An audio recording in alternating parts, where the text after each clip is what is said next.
কেবল wire সেক্টরের অন্যতম company Polycab India limited.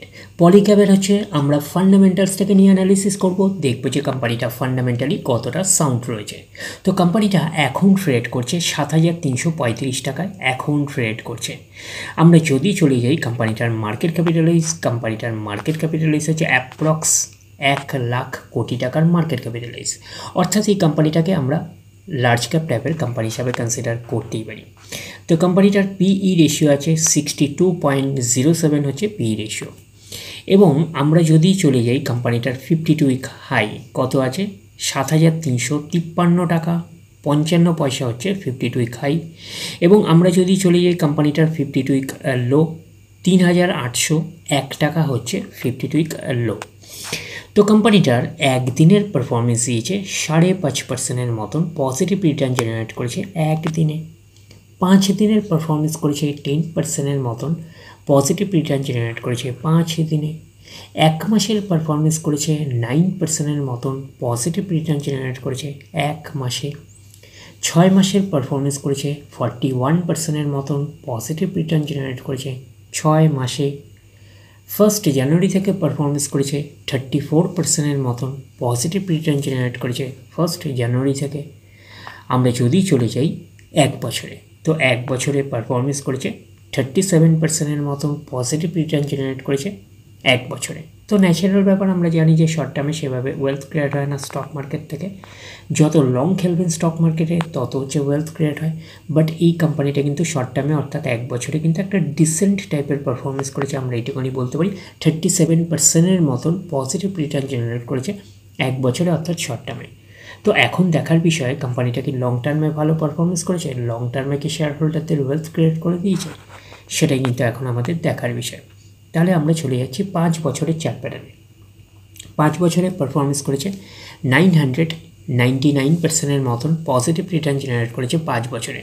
100% মানে ইনভেস্টমেন্ট ডবল। তো ইনভেস্টমেন্টকে আমরা এইটুখানি বলতে পারি 11 গুণের কিন্তু কাছাকাছি প্রায় করে দিয়েছে 5 বছরে।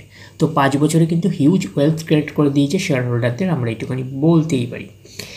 এইবারে আমরা চলে যাব কোম্পানিটার ম্যাক্সিমাম চার্ট প্যাটার্নে।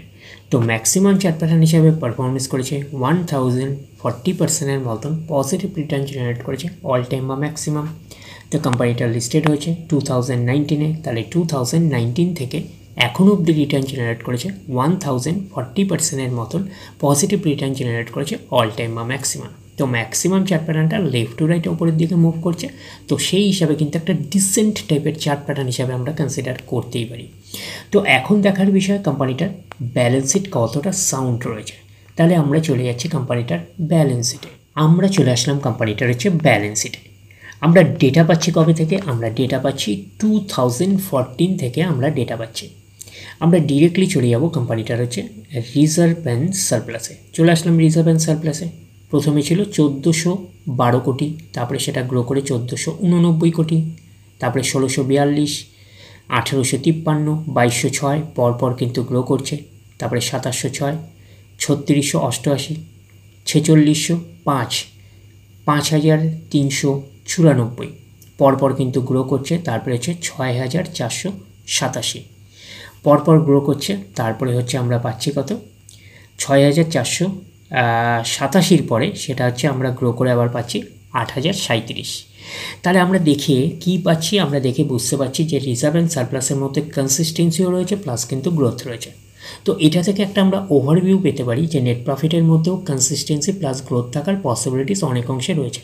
তার কারণটা কি, নেট প্রফিটের কিছু অংশ রিজার্ভ অ্যান্ড সারপ্লাসে ট্রান্সফার হয়। তো ওভারঅল ভিউটা আমাদের কাছে ক্লিয়ার হয়ে যাবে কোম্পানিটার প্রফিট অ্যান্ড লসে গেলে। প্রফিট অ্যান্ড লসে গেলে ক্লিয়ার হয়ে যাবে নেট প্রফিটের মধ্যে কতটা কনসিস্টেন্সি রয়েছে, কতটা গ্রোথ রয়েছে। তো এখন রিজার্ভ অ্যান্ড সারপ্লাস রয়েছে 8037 কোটির রেঞ্জে, আমরা একটুখানি বলতেই পারি। এইবারে আমরা চলে যাচ্ছি কোম্পানিটার হচ্ছে বোরিংয়ে। দেখি বোরিংয়ের অবস্থান কীরকম রয়েছে, লং টার্ম বোরিংয়ের অবস্থান কীরকম রয়েছে। তাহলে আমরা চলে আসলাম লং টার্ম বোরিং। প্রথমে ছিল 159, তারপরে সেটা করে কমে গিয়ে হলো 89, তারপরে আবার কমে 11, তারপরে 0 চলে গেল, তারপরে কিন্তু আবার বেড়ে 3 কোটির রেঞ্জে, তারপরে 4 কোটি, তারপরে এখন রয়েছে 23 কোটি। তো লং টার্ম বোরিংকে থাকা ভালো না খারাপ, যদি বলেন এক কথায় খারাপ। তো লং টার্ম বোরিং থাকা মানে কোম্পানির এক্সট্রা বার্ডেন থাকে ইন্টারেস্ট পে করার ব্যাপারে। যদি কোম্পানি লং টার্ম বোরিংকে যদি সঠিকভাবে ইউটিলাইজ করে যদি নেট প্রফিটের মার্জিনটা বাড়াতে পারে তাহলে লং টার্ম বোরিং ঠিকঠাক আছে, আমরা এটুকুনি বলতে পারি। তো প্রফিট অ্যান্ড লসে গেলে আমাদের কাছে ক্লিয়ার হয়ে যাবে কোম্পানির লং টার্ম বোরিংকে সঠিকভাবে ইউটিলাইজ করছে কিনা। তো এখন লং টার্ম বোরিং রয়েছে 23 কোটির রেঞ্জে, আমরা এইটুকুনি বলতে পারি। শর্ট টার্ম বোরিং কত আছে 569, তারপরে 103, 111, 0, 80, 69, 67। তো শর্ট টার্ম বোরিং হচ্ছে ফ্ল্যাকচুয়েটিং ম্যানারে থাকে, প্রতি বছর আপস অ্যান্ড ডাউনস করে। তো আমরা শর্ট টার্ম বোরিংয়ের থেকে বেশি যেটা গুরুত্ব দিই সেটা হচ্ছে লং টার্ম বোরিংকে। এখন শর্ট টার্ম বোরিং রয়েছে 67 কোটির রেঞ্জে, আমরা এইটুকুনি বলতে পারি। এইবারে আমরা চলে যাবো কোম্পানিটার হচ্ছে ক্যাশ অ্যান্ড ক্যাশ ইকুইভ্যালেন্ট। দেখি ক্যাশ অ্যান্ড ক্যাশ ইকুইভ্যালেন্টের অবস্থান কীরকম রয়েছে। চলে আসলাম ক্যাশ অ্যান্ড ক্যাশ ইকুইভ্যালেন্ট 50 কোটি, তারপরে 27, 51, 30, 11, 317, 281, 531, 407, 695। 695 পরে আমরা পাচ্ছি 402। তো ওভারঅল আমরা এই ব্যালেন্স শিটটাকে কিন্তু 5 স্টার টাইপের ব্যালেন্স শিট হিসাবে কনসিডার করতেই পারি। কোম্পানিটা একটা লার্জ ক্যাপ টাইপের কোম্পানি, তো লার্জ ক্যাপ টাইপের কোম্পানি হিসাবে ক্যাশটা ঠিকঠাকই আছে 402 কোটির রেঞ্জে। আর কোম্পানিটার হচ্ছে শর্ট টার্ম বোরিং কী অবস্থানে রয়েছে, তো শর্ট টার্ম বোরিং রয়েছে 67 কোটির রেঞ্জে। তো শর্ট টার্ম বোরিং হচ্ছে ফ্ল্যাকচুয়েটিং ম্যানারে থাকে, প্রতি বছর আপস অ্যান্ড ডাউনস করে। আর লং টার্ম বোরিং 23 কোটির রেঞ্জে, কমই রয়েছে। আর কোম্পানিটার হচ্ছে রিজার্ভ অ্যান্ড সারপ্লাসের মধ্যে কনসিস্টেন্সি রয়েছে, প্লাস গ্রোথ রয়েছে। তো রিজার্ভ অ্যান্ড সারপ্লাস রয়েছে 8037 কোটির রেঞ্জে, আমরা এইটুকুনি বলতেই পারি। তো এইবারে আমরা চলে যাচ্ছি কোম্পানিটার হচ্ছে প্রফিট অ্যান্ড লসে। দেখি প্রফিট অ্যান্ড লসের অবস্থান কীরকম রয়েছে। তো আমরা ডেটা পাচ্ছি কবে থেকে, ডেটা পাচ্ছি 2014 থেকে আমরা ডেটা পাচ্ছি। আমরা ডিরেক্টলি চলে যাব কোম্পানিটার হচ্ছে নেট প্রফিটে। তো নেট প্রফিটে আমরা চলে আসলাম, কি পাচ্ছি, প্রথমে ছিল 89 কোটি, তারপরে সেটা গ্রো করে 164, 185, 233, 359, 500, 766 পরপর গ্রো করছে। তারপরে 886, তারপরে 917, তারপরে হচ্ছে 1283 পরপর কিন্তু গ্রো করলো। 1283 পরে হচ্ছে 1803, তারপরে হচ্ছে 1801, একটা লাস্টের দিকে একটা ফ্ল্যাটিস টাইপের বলতে পারেন 1803 আর 1801। তো ওভারঅল আমরা কি দেখতে পাচ্ছি, ওভারঅল হচ্ছে আমরা নেট প্রফিটের মধ্যে কনসিস্টেন্সিও পাচ্ছি, প্লাস হচ্ছে গ্রোথ পাচ্ছি। এটা কিন্তু কোম্পানির ক্ষেত্রে একটা পজিটিভ সাইন। তো রিজার্ভ অ্যান্ড সারপ্লাস থেকে একটা আমরা ওভারভিউ পেয়েছিলাম যে নেট প্রফিটের মধ্যে কনসিস্টেন্সি থাকবে, প্লাস গ্রোথ থাকবে। তো নেট প্রফিটের মধ্যে কনসিস্টেন্সিও পেয়েছি, প্লাস গ্রোথ পেয়েছি। ওভারঅল আমরা এই প্রফিট অ্যান্ড লসটাকে কিন্তু 5 স্টার টাইপের প্রফিট অ্যান্ড লস হিসাবে কনসিডার করতেই পারি। আর কোম্পানিটার হচ্ছে বোরিং ছিল লং টার্ম বোরিং, তো আমরা কোম্পানি লং টার্ম বোরিংকে কিন্তু সঠিকভাবে ইউটিলাইজ করছে বলে কিন্তু নেট প্রফিটের মার্জিনটা বাড়ছে, এটুকুনি কিন্তু মাথায় রাখবেন। তার মানে কোম্পানি লং টার্ম বোরিংকে সঠিকভাবে ইউটিলাইজ করছে। এইবারে আমরা চলে যাব কোম্পানিটার হচ্ছে শেয়ার হোল্ডিং প্যাটার্নে। দেখি শেয়ার হোল্ডিং প্যাটার্নে কার কী অবস্থান রয়েছে। তো আমরা চলে আসলাম কোম্পানিটার শেয়ার হোল্ডিং প্যাটার্নে। শেয়ার হোল্ডিং প্যাটার্নে হচ্ছে প্রোমোটার মিন্সকে কোম্পানির ওনার কত পার্সেন্ট স্টেক হোল্ড করে রয়েছে, 65.02%। FIS আছে, ফরেন ইনস্টিটিউশনাল ইনভেস্টার রয়েছে 13.63%। DIS আছে, ডোমেস্টিক ইনস্টিটিউশনাল রয়েছে 6.93%। আর পাবলিক রয়েছে 14.42%। তাহলে প্রত্যেকেরই কিন্তু কম বেশি ইনভলভমেন্ট রয়েছে। পার সেবির রুলস অনুযায়ী কিন্তু 75% পর্যন্ত কিন্তু স্টেক হোল্ড করে রাখতে পারে প্রোমোটার। তো সেখানে কিন্তু 65% পর্যন্ত স্টেক হোল্ড করে রয়েছে প্রোমোটার। আর FIS আছে 13.5%-এর বেশি, DIS আছে 7%-এর কাছাকাছি, আর পাবলিক রয়েছে 14.5%-এর মতো। তো শেয়ার হোল্ডিং প্যাটার্নটাকে একটা ডিসেন্ট টাইপের শেয়ার হোল্ডিং প্যাটার্ন হিসেবে কনসিডার করতেই পারি।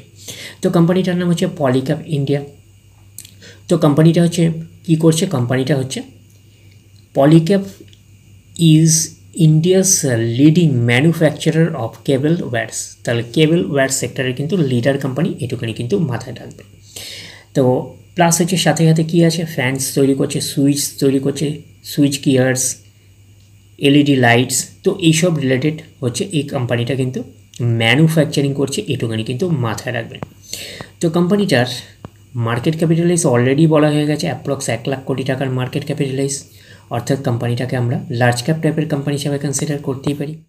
আমরা যদি কোম্পানিটার ROC দেখি, return on capital employed 31.3%, ROE return on equity আছে 23.2%। তাহলে ROC আর ROE হচ্ছে ডিসেন্ট রয়েছে। তো কোম্পানির পারফরমেন্সের উপরে কিন্তু ডিপেন্ড করে ROC আর ROE। আগামী দিনে যদি কোম্পানি আরও ভালো পারফরমেন্স করে, আরও গ্রোথ দেখাতে শুরু করে, তাহলে আরও সি আর হচ্ছে আরও ইমপ্রুভ করবে। তো ওভারঅল কোম্পানির পারফরমেন্সের উপরে কিন্তু ডিপেন্ড করে সি আর তো ওভারঅল আমরা এইটুকুনি বলতে পারি যে পলিক্যাব ইন্ডিয়া লিমিটেড এই কোম্পানিটা লার্জ ক্যাপ টাইপের কোম্পানি। তো লার্জ ক্যাপ টাইপের কোম্পানি হিসাবে কিন্তু এই কোম্পানিটাকে আমরা ফান্ডামেন্টালি সাউন্ড কোম্পানি হিসাবে কিন্তু কনসিডার করতেই পারি। তো ডিরেক্টলি গিয়ে জাম্প করে বাই করবেন না, ফার্দার স্টাডি করবেন। আফটার দ্যাট হচ্ছে আপনারা ডিসাইড করবেন এই স্টকটা বাই করবেন কি করবেন না। তাহলে এই অবধি, নেক্সট ভিডিওতে আবার আপনাদের সাথে আমার দেখা হচ্ছে। ধন্যবাদ।